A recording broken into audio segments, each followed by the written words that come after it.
Keyingisi alal maidati. Stolning ustida nima bor? Shavkatun bormi? Vilka, mat'amun oshxona bo'lmaydi. Sikkinun pichoq bo'ladi. Zabunun krevetka kabiratun katta. Endi bo'lmaydi. Bu bo'lishi mumkin. Fi qoimati ta'am. Ovqatni ya'ni menyuda. Maidatun menyuda nima? Dasturxon bo'ladimi? Yo'q. Jambariyun krevetka bo'lishi mumkin. Kuftatun bu ovqat. Kababun kabob, mindilun varaqiyun bo'lmaydi. Bo'ladiganini yozamiz. Al-maidatu stolda mahjuzatun, asirun, saxinatun, xaliyatun, tabaqun. Mana lagan bularni lug'atini hammasini bildik, a? Ya'ni mahjuzatun bu o'sha stol ustida mana bu. Bront qilingan.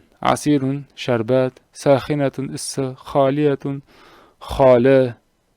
Ya'ni bu xoliyatun o'tdi-ku yuqorida. Mana bu yerda o'tdi mana. Xoliyatun qani? Xoli, mahjuzun. Menimcha shu bir xil, ya'ni band qilingan.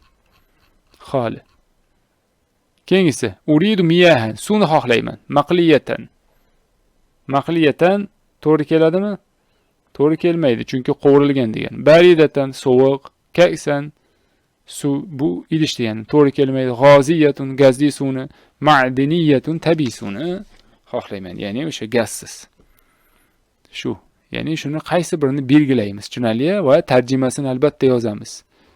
Keyingisida maza tatlubu, bu yerda endi suhbat bo'ladi, uni keyingi dars o'tamiz. Bugungi dars shundan iborat.